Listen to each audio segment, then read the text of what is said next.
I'm here in Colorado at the top of Devil's Causeway, 11,500 feet above sea level, but more importantly on a narrow trail in front of me that is wrought with peril on both sides. To the right of this trail is a drop-off of almost 200 feet, and to the left of this trail is a drop-off of almost 500 feet. At its narrowest point, it's only 4 feet across. And when you are crossing the Devil's Causeway, everything that you have, all of your focus, boils down to a single laser-like vision. What you had for breakfast, who posted on your Facebook account, what you're doing tomorrow, just doesn't matter anymore. Your life depends on being able to cross this causeway. It's funny to watch people walk across the causeway with friends. Usually they walk one at a time. And their friends will call out to them and say, "Hey, good job, you're doing good, how's it going?" And sometimes their friends look back at them and say, "Hey, be quiet, I'm trying to cross the causeway." And you get it. You don't take any offense because, well, you can see that they're on the causeway. And even the sound of your voice may be enough to cause them to tumble to their death.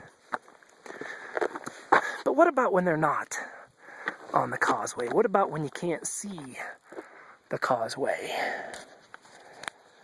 What about when you approach someone in a grocery store or at church or your pastor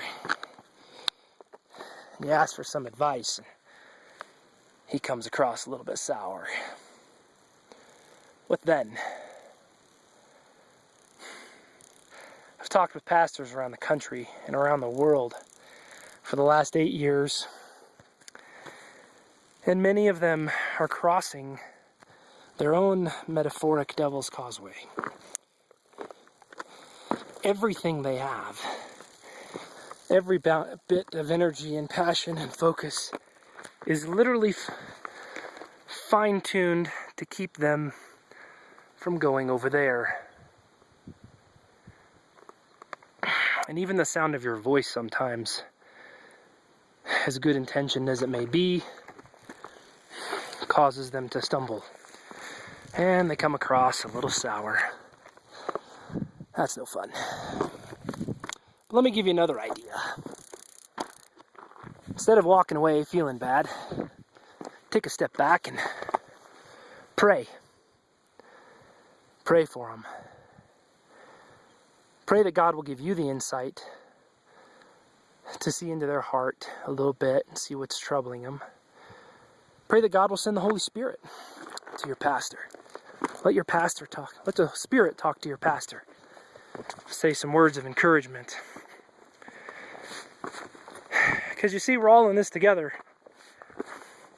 And if we're going to get to the other side, as a team, as a church, we have to realize something. And that is, your pastor needs you as much as you need him.